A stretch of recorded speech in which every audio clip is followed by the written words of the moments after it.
Bereshit atau Kitab Kejadian pasal 33. Lalu Yakub mengangkat matanya dan memandang.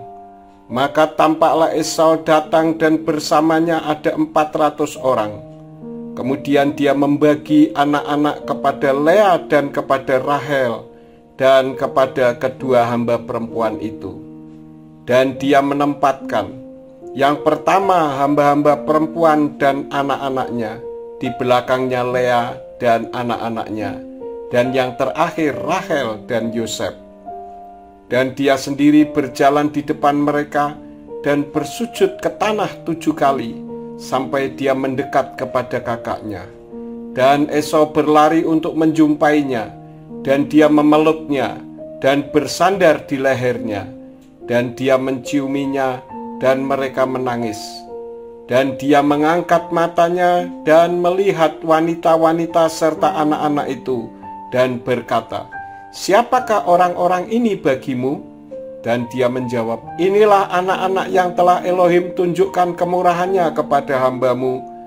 Lalu mendekatlah hamba-hamba perempuan itu, mereka dan anak-anak mereka, dan mereka sujud. Dan mendekatlah juga Lea dan anak-anaknya, dan mereka bersujud.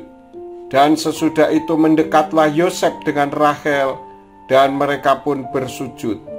Dan berkatalah dia, "Apakah maksudmu dengan setiap kelompok yang telah kulihat ini?"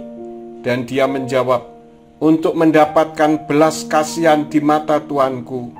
Dan Esau berkata, "Aku telah mempunyai banyak saudaraku. Apa yang kau miliki, biarlah itu bagi dirimu." Tetapi Yakub berkata, "Aku mohon tidak demikian. Jika sekarang aku telah mendapat belas kasihan di matamu, maka engkau akan menerima pemberian dari tanganku, karena aku telah melihat wajahmu seperti melihat wajah Elohim, dan engkau telah berkenan kepadaku. Aku mohon, terimalah berkatku yang telah dibawa untukmu, karena Elohim telah memberi kemurahan kepadaku, dan karena aku mempunyai segala-galanya." Dan dia membujuknya sehingga dia mau menerimanya.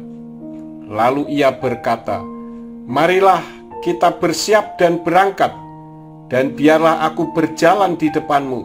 Tetapi dia berkata kepadanya, "Tuanku mengetahui bahwa anak-anak ini masih lemah, dan bersama kami ada kawanan domba serta kawanan lembu yang masih menyusui. Jika mereka memaksanya 1 hari saja, maka matilah seluruh kawanan domba itu. Biarlah tuanku berjalan mendahului hambamu ini, dan aku akan menyusul pelan-pelan sesuai dengan langkah iring-iringan yang berjalan di depanku, dan sesuai dengan langkah anak-anak, sampai aku tiba di Seir kepada tuanku." Dan Esau berkata, "Biarlah aku menempatkan bersamamu beberapa orang yang ada bersamaku." Tetapi dia berkata, "Mengapa aku mendapat kemurahan sedemikian di mata tuanku?" Dan pada hari itu Esau kembali ke perjalanannya menuju Seir, dan Yakub berangkat menuju Sukot.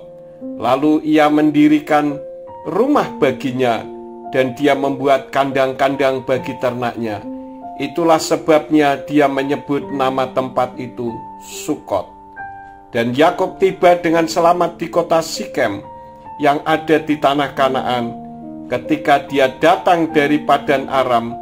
Lalu ia membangun kemahnya di hadapan kota itu. Kemudian dia membeli dari tangan Bani Hemor, ayah Sikem, sebidang tanah dari ladang tempat ia membentangkan kemahnya, dengan harga 100 kesita. Dan di sana dia mendirikan sebuah mezbah, dan dia menyebutnya El Elohim Yisrael.